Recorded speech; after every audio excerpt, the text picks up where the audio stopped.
Hello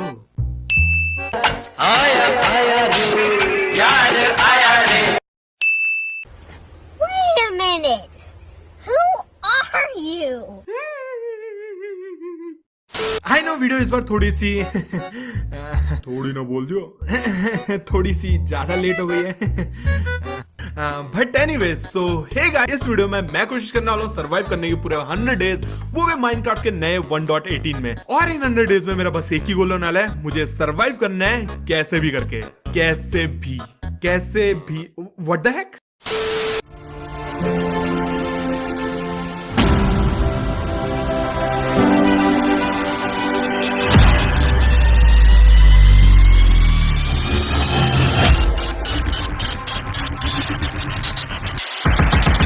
तो यहाँ पे मेरे 1.18 की शुरुआत होती है एक बढ़िया से जंगल वैम के पास, और उसे मैं एक्सप्लोर कर ही रहा था कि तभी मुझे पास ही मिल गया एक विलेज। और फिर क्या था, मैं चला गया विलेज में और प्यार से मैंने सबको हाय हेलो बोला और उनका सारा वोट गायब कर दिया। विलेजर्स को इस बारे में कभी पता ही नहीं चलेगा। और फिर वही किसी विलेजर के घर से मुझे कुछ लेदर आर्मर के पीसेस भी मिल गए थे, तो मैंने उन्हें भी पहन लिया, जिनका होना ना होना एक ही बात है। और इतने टाइम माइनक्राफ्ट ना खेलने की वजह से मैं बिल्कुल ही भूल गया था कि हमें अपने बेसिक से टूल्स भी बनाने होते हैं। और फिर मैंने अपने बेसिक से टूल्स बनाए। और वैसे तुम लोग सोच रहे होंगे कि इतना टाइम से मैं गया कहाँ था। नहीं तो मैंने एक छोटा सा ब्रेक लिया था और मैं घूमने चला गया, और वो छोटा सा ब्रेक कुछ ज्यादा ही बड़ा हो गया। वो तो कोरोना भैया को मेरा ब्रेक पसंद नहीं आया, और मुझे पता चला कि वो वापस आ रहे कुछ नए रूप में, कुछ नए वेरिएंट में। तो मैं जल्दी से वापस आ गया। एंड या अभी जो तुम्हें जल्दी वीडियोस देखने को मिल जाएंगी, मैं पूरी कोशिश करूंगा जल्दी से जल्दी अपलोड करने की। एंड सबसे इंपॉर्टेंट हैप्पी न्यू ईयर सभी को। मुझे पता है मैं थोड़ा सा ज्यादा जल्दी बोल रहा हूँ, लेकिन फिर भी। और फिर अपने बेसिक से टूल्स बनाकर मैं चला गया जंगल को एक्सप्लोर करने, लेकिन वहां मुझे कुछ भी इंपॉर्टेंट नहीं मिला सिवाय बैम्बू के। तो मैं सिर्फ बैम्बू लेकर वापस आ गया, और उसके बाद मैं चला गया दूसरी साइड एक्सप्लोर करने। और दूसरी साइड जाते जाते मुझे एक नया विलेज मिल गया था, और फिर मैंने सोच लिया था कि अब मैं अपना बेस यहीं कहीं आसपास ही बनाने वाला हूँ। और फिर मैं चला गया कुछ और चीजें कलेक्ट करने। और सच्ची में यार 1.18 के नए अपडेट में इन्होंने वर्ल्ड जनरेशन को काफी बढ़िया बना दिया है। मैं आधे से ज्यादा टाइम बस इसी को देखते हुए खुश होते हुए जा रहा था। और उसके बाद मैं चला गया एक केव में, जहां मुझे कुछ आयरन मिल गया था, और नीचे मुझे एक माइनशाफ्ट भी दिख रही थी, जहां मैं जैसे ही गया वैसे ही चुपचाप से वापस आ गया, क्योंकि सामने मेरा एक स्पाइडर स्पॉनर था, वो भी खतरनाक वाली स्पाइडर। और थोड़ा घूमते घूमते मुझे एक ज़ॉम्बी स्पॉनर भी मिल गया था, जहां पे मैंने कुछ एक्सपी कलेक्ट करा। और काफी देर घूमने के बाद फिर मुझे याद आया कि माइनक्राफ्ट के नए अपडेट में कुछ माउंटेन्स का भी अपडेट था, जिसमें बड़े बड़े माउंटेन्स दिखने थे, लेकिन अभी तक मुझे कोई भी माउंटेन नहीं दिखा था। और बिना उन माउंटेन्स के यार माइनक्राफ्ट में मजा नहीं आ रहा है। तो मैंने सोचा यार अब अपना बेस मैं किसी बढ़िया से माउंटेन को ढूंढकर उसी पर बनाने वाला हूं। तो फिर मैं चला गया मजे लेने, आई मीन माउंटेन्स ढूंढने।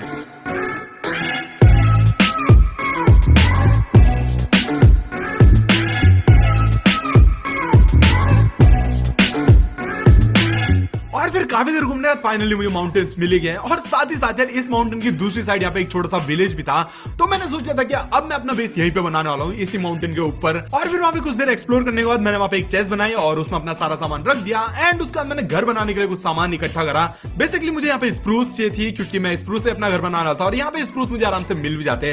तो फिर मैंने कुछ स्प्रूस वुड कलेक्ट करी।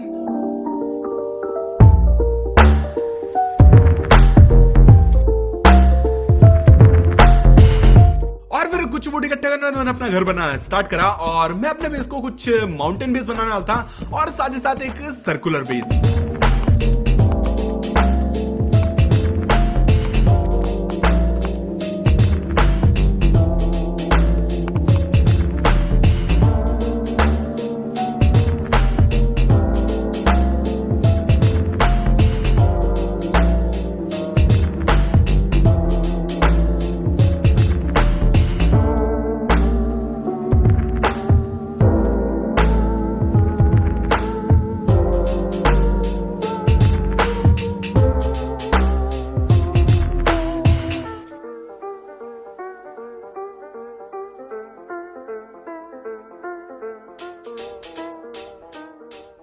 और उसके बाद मैंने अपना सारा सामान चेस्ट में शॉर्ट आउट करा, और अब बेस तो मेरा बन चुका था। तो अब मुझे जरूरत थी खुद को अपग्रेड करने की, तो थोड़ा सा रिस्क लेकर मैं चला गया नीचे केव में।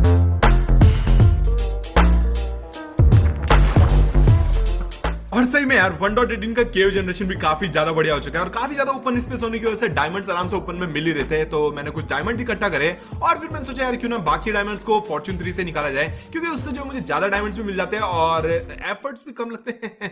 और फिर उसके बाद मैं चला गया विलेज में और उस विलेज में कोई भी लाइब्रेरी नहीं था, तो अब मुझे किसी को लाइब्रेरी की जॉब भी देनी थी। लेकिन उससे पहले मुझे जरूरत थी एक लैक्टन की, तो लैक्टन के लिए मैं चला गया शुगर केन लेने और शुगर केन ढूंढते ढूंढते मुझे एक शिपरैक भी मिल गई थी। मैंने उसे भी लूटा, उसमें से भी मुझे कुछ ठीक ठाक ही सामान मिल गया था और काफी देर के बाद फाइनली मैंने एक लाइब्रेरियन बनाई दिया और फिर उससे मैंने कुछ देर ट्रेड करी और जल्दी उसने मुझे फॉर्च्यून 3 भी दे दिया। और अब मुझे जरूरत थी कुछ पेपर्स की ताकि मैं उसके ट्रेड्स को लॉक कर सकूं, लेकिन काफी देर ढूंढने के बाद भी मुझे शुगर केन नहीं मिल रहा था और मैं शुगर केन ढूंढ ही रहा था कि तभी मुझे एक ड्राउनेड मिल गया, वो भी त्रिशूल के साथ, और फिर उसने मुझे रुलाई दिया। अरे अरे ड्राउनेड यार क्या हो गया? अरे मैं कुछ भी नहीं कर रहा था यार, मैं खाली घूमने आया था। अरे क्या हो गया? और फिर काफी एपिक बैटल के बाद मैंने उसे हरा ही दिया। एडिटर संभाल लियो, लास्ट चांस है तेरे पास इसका, मैं बदल दूंगा तुझे, हर बार बेइज्जती करा देता है यार मेरी हद है। और फिर उसका घूमते घूमते मुझे एक और विलेज मिल गया था, लेकिन अभी मुझे शुगर केन की जरूरत थी, तो सब कुछ इग्नोर करके मैं बस शुगर केन ही ढूंढने पे लगा हुआ था। और फिर काफी देर घूमने के बाद मेरे को शुगर केन मिल गया और फिर जाकर मैंने उसके ट्रेड्स को लॉक करा।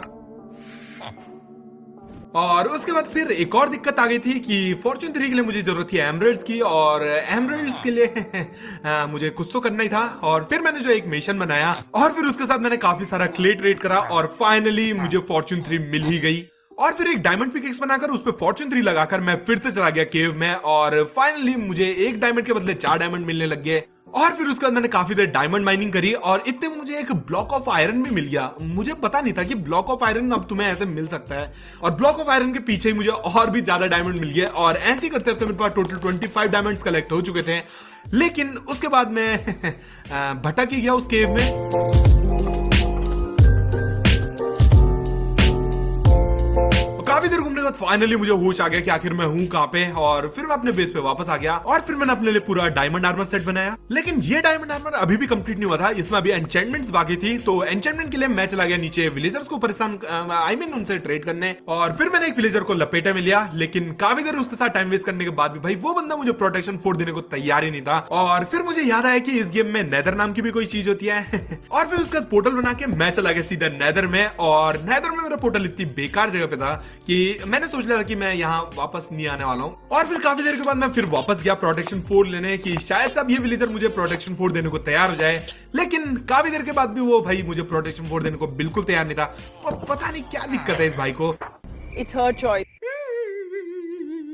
और फिर उसका मैंने सोचा क्यों ना एक एन्चेंटमेंट रूम ही बना लिया जाए और उसके लिए मुझे जरूरत थी काफी सारे बुक शेल्फ्स की और बुक शेल्फ्स के लिए मुझे काफी सारे शुगर केन की जरूरत थी। तो मैं चला गया फिर शुगर केन ढूंढने और घूमते घूमते मैं काफी ज्यादा दूर आ गया और मुझे एक पिलिजर आउटपोस्ट मिल गया जिसका मैं बाद में कुछ यूज करने वाला था। और काफी देर के बाद फिर मैं वापस आया और मैंने फिर से एक बार लास्ट ट्राई करा कि शायद से प्रोटेक्शन 4 मिल जाए और प्रोटेक्शन 4 तो नहीं, लेकिन यहाँ पे मुझे जो है एफिशिएंसी 5 मिल गई थी और मैं नहीं चाहता कि मैं और इस पे टाइम वेस्ट करूं। तो उसके ट्रेड्स लॉक करके मैं चला गया फिर एन्चेंटमेंट रूम बनाने और फिर मैंने पूरा एन्चेंटमेंट रूम सेट करा। लेकिन यहाँ पे मैं रिकॉर्ड करना भूल गया था, तो ये पार्ट यहाँ पे स्किप हो चुका है। लेकिन अब एन्चेंटमेंट्स के लिए मुझे यहाँ पे जरूरत थी एक्सपी की और एक्सपी के लिए मैं नीचे केव में जाकर भी ट्राई करा, लेकिन मुझे उतना एक्सपी नहीं मिल रहा था। तो मैंने सोचा कि ना एक एक्सपी फार्म बना लिया जाए और फिर मैंने एक एक्सपी फार्म बनाया जो कि तुमने काफी बार देख चुका होगा, तो इसे सीधा स्किप करते हैं। और वैसे मुझे लग रहा था कि ये एक्सपी फार्म काम नहीं करेगा, मतलब नीचे पूरा ओपन एरिया होने की वजह से ऊपर मॉब्स शायद ही स्पॉन होते और यहाँ पे सही में मॉब्स स्पॉन नहीं होते। तो उसके लिए मुझे फिर एक एफके प्लेटफॉर्म बनाना पड़ा जो कि इस फार्म से 80 ब्लॉक्स अबव होता है। फिर मैंने एक एफके प्लेटफॉर्म भी बनाया और उस वजह से ये थोड़ा बहुत काम कर रहा था। और फिर जैसे जैसे मैंने अपने आधे आर्मर को तो एन्चेंट कर ही दिया, लेकिन अभी भी हेलमेट और बूट्स बचे हुए थे। और ऐसी बीच एक विलेजर से मुझे यहाँ पे लूटिंग 3 भी मिल गई थी और उसके बाद मैंने सोचा क्यों ना एक नया पोर्टल बनाया जाए, शायद से वो किसी ढंग की जगह पे हो। और फिर मैंने एक नया पोर्टल बनाया, लेकिन वो भी उसी पोर्टल के कुछ आसपास ही था और थोड़ा बहुत वहीं एक्सप्लोर करने के बाद मैं फिर वापस आया और कुछ एक्सपी कलेक्ट करने के बाद मैंने फिर अपने हेलमेट को एन्चेंट करा जिसमें मुझे सिर्फ अनब्रेकिंग 3 मिली थी। और साथ साथ इतने में एक विलेजर ने मुझे यहाँ पे प्रोटेक्शन 4 भी दे ही दी जब मैंने अपने पूरे आर्मर को ऑलमोस्ट एन्चेंट कर ही दिया था। पता नहीं कि क्या ऐसा मजाक कौन करता है यार। और फिर उसका मुझे याद है कि मुझे एक आउटपोस्ट भी मिला था और मैंने सोचा क्यों ना एक रेड फार्म ही बना लिया जाए। और रेड फार्म से यहाँ पे मुझे आराम से एक्सपी तो मिल ही जाता, साथ ही साथ मुझे यहाँ पे टोटम भी मिल जाता और हार्डकोर में टोटम मिल जाना मतलब एकदम दूसरी जिंदगी यार। तो उसके बाद मैंने फिर रेड फार्म पे काम स्टार्ट करा।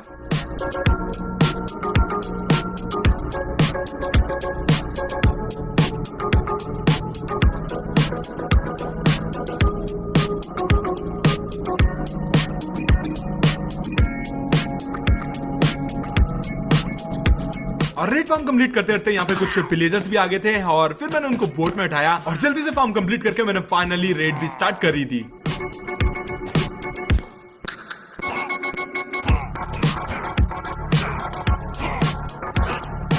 और ये रेड कुछ प्लान नहीं चली, मुझे कुछ टोटम मिल तो गए थे लेकिन वो ऐसे यूज हो गए। इन तितलियों ने बहुत दौड़ा दौड़ा के मारा। अबे इनको एन्चेंटमेंट स्वॉर्ड किसने पकड़ा दिया इन बच्चों को। और फाइनली ये रेड खत्म हो ही गई और मुझे हीरो ऑफ द विलेज भी मिल ही गया। लेकिन यहाँ पे मैं गेम के कुछ ज्यादा ही मजे ले रहा था कि मैं देखना भूल गया कि मेरी रिकॉर्डिंग हो भी रही है कि नहीं हो रही है। और ये पार्ट यहाँ पे स्किप हो चुका है। हाँ, जब मुझे होश आया तब मैं आराम से घर के लिए वापस आ रहा था और हीरो ऑफ द विलेज की वजह से मुझे यहाँ पे विलेजर से काफी बढ़िया डिस्काउंट भी मिल रहा था। इनको कभी पता ही नहीं चलेगा कि वो रेड मैंने स्टार्ट करी थी। और डिस्काउंट की वजह से मैंने विलेजर से सारी बुक्स ट्रेड कर दी और फाइनली मैं बन चुका था अब एकदम ओपी। और फिर उसके बाद मैं चला गया सीधा नेदर में और नेदर में मुझे जरूरत थी यहाँ पे ब्लेज रॉड्स और एंड पर्ल्स की, जिससे कि मैं यहाँ पे स्ट्रॉन्ग होल्ड ढूंढ सकूं। और उसके बाद मैंने सबसे पहले फोर्ट्रेस ढूंढा और काफी देर घूमने के बाद फाइनली मुझे यहाँ पे एक फोर्ट्रेस मिल ही गया। और मेरी जोड़ पे लगा हुआ था लूटिंग 3, जिसकी वजह से मुझे ब्लेज रॉड्स इकट्ठा करने में कोई भी दिक्कत नहीं आई। और फिर उसके बाद मैंने सोचा क्यों ना यहाँ से कुछ विदर स्कल भी इकट्ठा कर लिया जाए, क्योंकि ये फोर्ट्रेस मेरे नेदर पोर्टल से काफी ज्यादा दूर था। तो फिर मैंने यहाँ पे विदर स्कल इकट्ठा करना स्टार्ट करा और काफी विदर्स मारने के बाद भी मुझे यहाँ पे विदर्स कल नहीं मिल रहा था। तो मैंने सोचा क्यों ना बाद में ही आया जाए और मैं वापस जाने लगा था कि तभी मुझे एक विदर्स कल मिल ही गया। और उसके साथ ही मुझे फिर दूसरा विदर स्कल भी मिल गया। तो मैंने सोचा कि ना अब थोड़ा सा और वेट करा जाए और थर्ड विदर स्कल भी इकट्ठा कर लिया जाए। और थर्ड विदर स्कल इकट्ठा करते करते मुझे यहाँ पे 2 और स्कल मिल गए, यानी कि मेरे पास टोटल 4 स्कल हो गए थे। और इस बार मैंने सोचा था इस बारी मैं 2 विदर्स को मारने वाला हूं। और फिर मैंने जैसे तैसे 2 विदर स्कल और इकट्ठा करे। तो अब यहाँ पे नेदर का काम मेरा ऑलमोस्ट कंप्लीट हो चुका था। बस अब मुझे जरूरत थी यहाँ पे एंडर पर्ल्स की, जिसके लिए मुझे यहाँ पे वॉर फॉरेस्ट ढूंढना था। और जैसे तैसे मैंने वॉर फॉरेस्ट भी ढूंढ ही लिया, लेकिन इस वॉर फॉरेस्ट में उतने एंडरमेंस स्पॉन नहीं हो रहे थे। तो कुछ एंडर पर्ल्स इकट्ठा करके मैं वापस आ गया। और फिर मैंने सोचा था जब स्ट्रॉन्ग होल्ड के लिए जा ही रहे हैं तो आधे रास्ते में मुझे कई सारे एंडरमेंस मिल ही जाते हैं, उन्हीं से मैं इकट्ठा कर लूंगा। और फिर मैं अपने ओवरऑल वापस आ गया और फिर थोड़ी सी तैयारी करने के बाद मैं चला गया स्ट्रॉन्ग होल्ड ढूंढने और जल्दी मुझे यहाँ पे स्ट्रॉन्ग होल्ड मिल भी गया। और फिर उसके अंदर जल्दी से यहाँ पे पोर्टल रूम ढूंढा और जल्दी से यहाँ पे एंडर ड्रैगन को भी डिफीट करा। लेकिन इस वाली वीडियो में मैं थोड़ा सा अलग करने वाला था। इस बारी 1.18 के इतने बड़े बड़े माउंटेन्स के लिए मैंने सोचा था कि मैं यहाँ पे एलाइट्रा भी लेकर जाऊंगा। तो उसके बाद मैं सीधा चला गया फिर एंड डायमेंशन में और फिर काफी देर मुझे एंड सिटी ढूंढने में लग गया। और जैसे तैसे मुझे एक एंड सिटी मिली गई और लकीली भाई इस एंड सिटी में मुझे यहाँ पे शिप भी मिली गई थी। फिर मैंने पूरी एंड सिटी लूटी और साथ ही साथ मुझे कुछ शेल्कर शेल्स भी मिल चुके थे और सबसे इंपॉर्टेंट मुझे एलाइट्रा भी मिल गया। और फिर उसके बाद मैं वापस आ गया और वापस आकर मैंने स्ट्रॉन्ग होल्ड की लाइब्रेरी भी साफ कर दी। उसे नहीं छोड़ना कभी।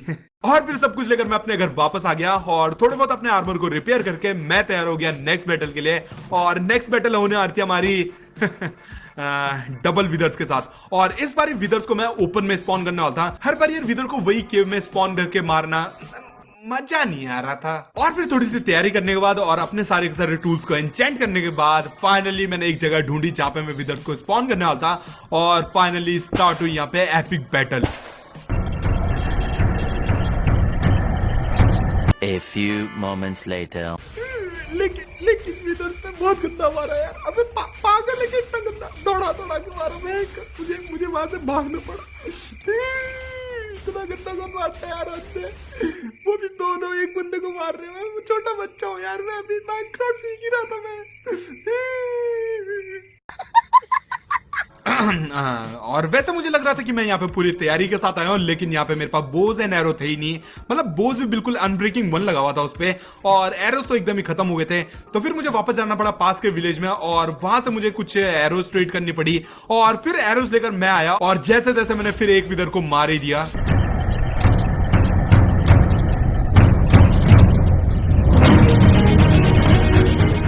तो अब मुझे यहाँ पे सब कुछ समझ आ गया था और जैसे तैसे मैंने आराम से यहाँ पे सेकंड विदर को भी मार ही दिया।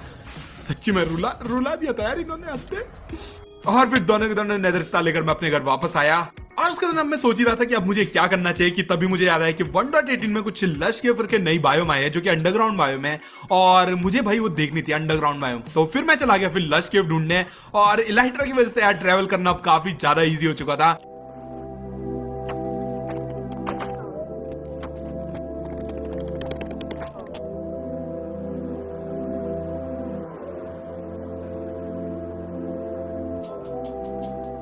और काफी देर घूमने के बाद फाइनली मुझे यहाँ पे एजिला ट्री मिल ही गया। एंड अगर तुम लोग को पता हो तो अगर हमें लश के वाली बाइम ढूंढनी है तो उसके लिए हमें ये एजिला ट्री ढूंढना पड़ता है ओवरवर्ल्ड में, और फिर वहां से डिग डाउन करके हम पहुंच जाते हैं यहाँ पे लश केव में।